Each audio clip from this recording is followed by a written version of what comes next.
The Masque of the Red Death.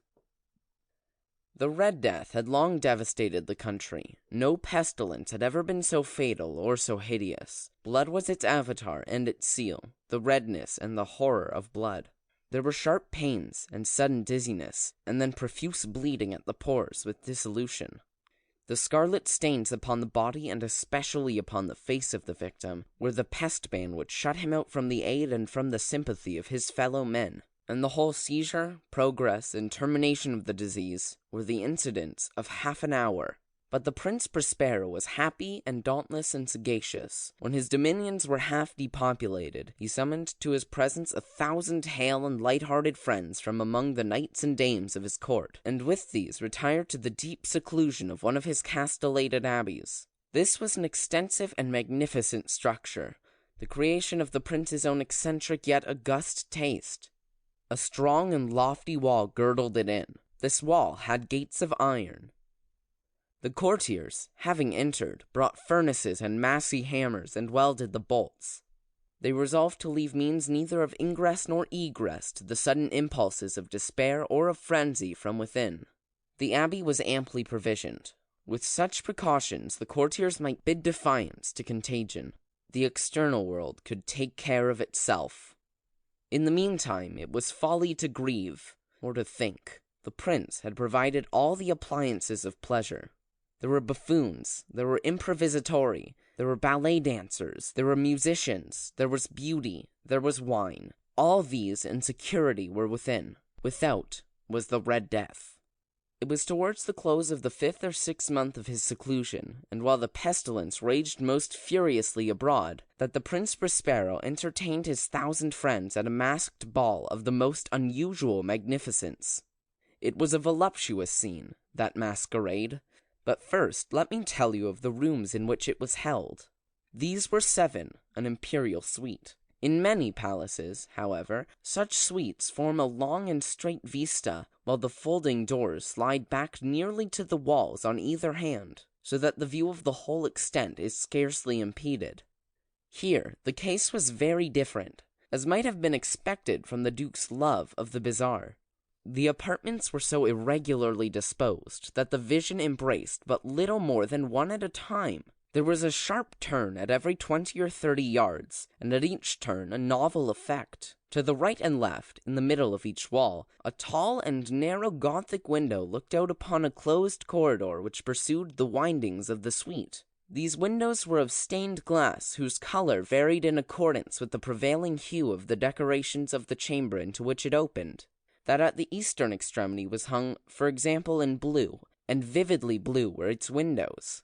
The second chamber was purple in ornaments and tapestries, and here the panes were purple.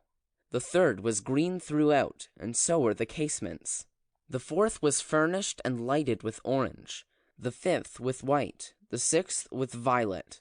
The 7th apartment was closely shrouded in black velvet tapestries that hung all over the ceiling and down the walls, falling in heavy folds upon a carpet of the same material and hue. But in this chamber only, the color of the windows failed to correspond with the decorations. The panes here were scarlet, a deep blood color. Now in no one of the 7 apartments was there any lamp or candelabrum amid the profusion of golden ornaments that lay scattered to and fro or depended from the roof. There was no light of any kind emanating from lamp or candle within the suite of chambers. But in the corridors that followed the suite, there stood, opposite to each window, a heavy tripod bearing a brazier of flame that projected its rays through the tinted glass and so glaringly illumined the room. And thus were produced a multitude of gaudy and fantastic appearances. But in the western or black chamber, the effect of the firelight that streamed upon the dark hangings through the blood-tinted panes was ghastly in the extreme, and produced so wild a look upon the countenances of those who entered, that there were few of the company bold enough to set foot within its precincts at all. It was in this apartment, also, that there stood against the western wall a gigantic clock of ebony.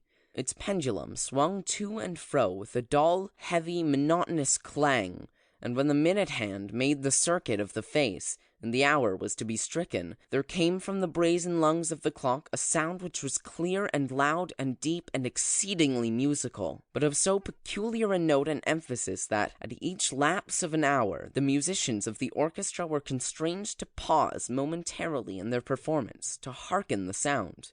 And thus the waltzers perforce ceased their evolutions, and there was a brief disconcert of the whole gay company.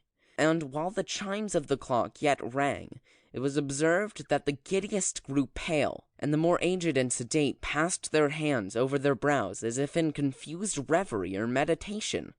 But when the echoes had fully ceased, a light laughter at once pervaded the assembly.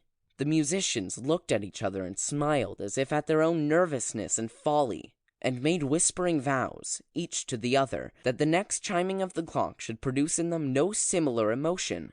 And then, after the lapse of 60 minutes, which embraced 3,600 seconds of the time that flies, there came yet another chiming of the clock, and then there were the same disconcert and tremulousness and meditation as before. But in spite of things, it was a gay and magnificent revel. The tastes of the Duke were peculiar. He had a fine eye for colors and effects. He disregarded the decora of mere fashion.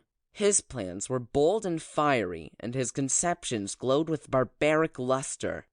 There are some who would have thought him mad. His followers felt that he was not.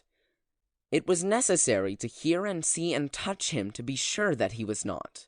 He had directed in great part the movable embellishments of the 7 chambers upon occasion of this great fete, and it was his own guiding taste which had given character to the masqueraders. Be sure, they were grotesque. There were much glare and glitter and piquancy and phantasm, much of what has been since seen in Hernani, and there were arabesque figures with unsuited limbs and appointments. There were delirious fancies such as the madman fashions. There were much of the beautiful, much of the wanton, much of the bizarre, something of the terrible, and not a little of that which might have excited disgust. To and fro in the 7 chambers there stalked, in fact, a multitude of dreams, and these, the dreams, writhed in and about, taking hue from the rooms, and causing the wild music of the orchestra to seem as the echo of their steps.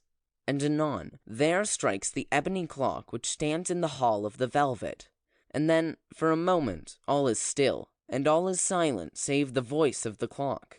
The dreams are stiff, frozen as they stand. But the echoes of the chime die away, they have endured but an instant, and a light, half-subdued laughter floats after them as they depart. And now again the music swells, and the dreams live, and writhe to and fro more merrily than ever, taking hue from the many-tinted windows through which stream the rays from the tripods.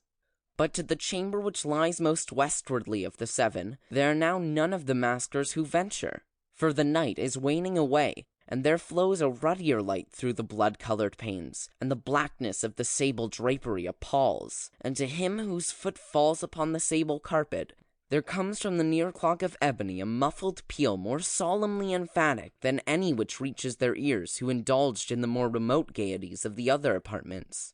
But these other apartments were densely crowded, and in them beat feverishly the heart of life, and the revel went whirlingly on, until at length there commenced the sounding of midnight upon the clock, and then the music ceased, as I have told, and the evolutions of the waltzers were quieted, and there was an uneasy cessation of all things as before. But now there were 12 strokes to be sounded by the bell of the clock, and thus it happened, perhaps, that more of thought crept, with more of time, into the meditations of the thoughtful among those who revelled.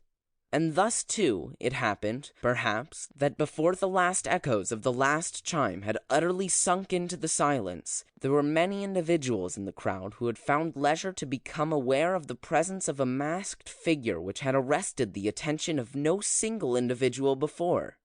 And the rumor of this new presence having spread itself whisperingly around, there arose at length from the whole company a buzz, or murmur, expressive of disapprobation and surprise, then, finally, of terror, of horror, and of disgust. In an assembly of phantasms such as I have painted, it may well be supposed that no ordinary appearance could have excited such sensation. In truth, the masquerade license of the night was nearly unlimited. But the figure in question had out-Heroded Herod, and gone beyond the bounds of even the prince's indefinite decorum. There are chords in the hearts of the most reckless which cannot be touched without emotion. Even with the utterly lost, to whom life and death are equally jests, there are matters of which no jest can be made. The whole company, indeed, seemed now deeply to feel that in the costume and bearing of the stranger neither wit nor propriety existed. The figure was tall and gaunt, and shrouded from head to foot in the habiliments of the grave. The mask which concealed the visage was made so nearly to resemble the countenance of a stiffened corpse that the closest scrutiny must have had difficulty in detecting the cheat. And yet all this might have been endured, if not approved, by the mad revelers around. But the mummer had gone so far as to assume the type of Red Death. His vesture was dabbled in blood, and his broad brow, with all the features of the face, was besprinkled with a scarlet horror.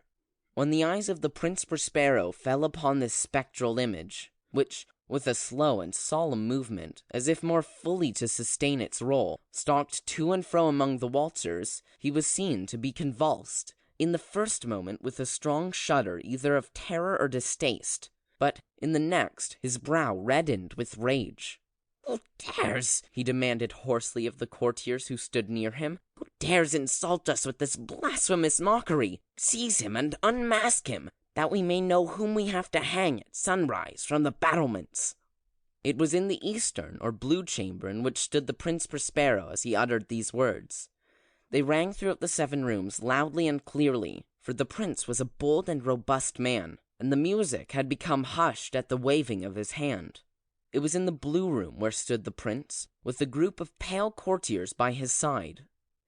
At first, as he spoke, there was a slight rushing movement of this group in the direction of the intruder, who at the moment was also near at hand, and now, with deliberate and stately step, made closer approach to the speaker.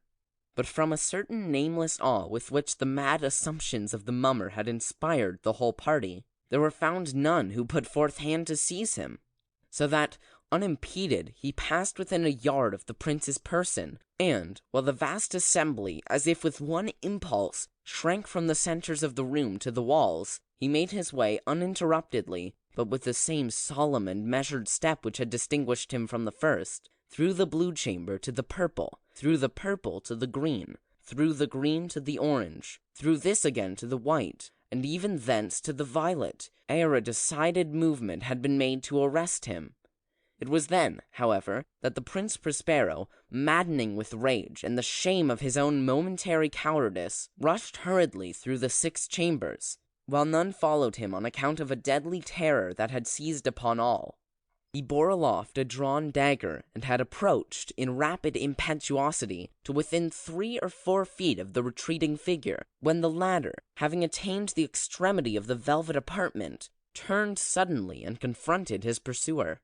There was a sharp cry, and the dagger dropped gleaming upon the sable carpet, upon which, instantly afterward, fell prostrate in death the Prince Prospero.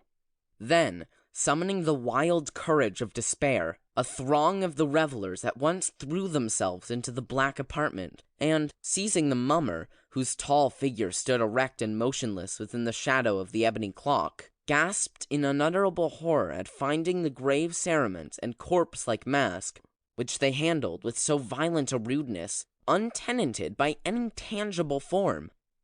And now was acknowledged the presence of the Red Death. He had come like a thief in the night, and one by one dropped the revelers in the blood-bedewed halls of their revel, and died each in the despairing posture of his fall. And the life of the ebony clock went out with that of the last of the gay, and the flames of the tripods expired, and darkness and decay and the Red Death held illimitable dominion over all. End of The Masque of the Red Death.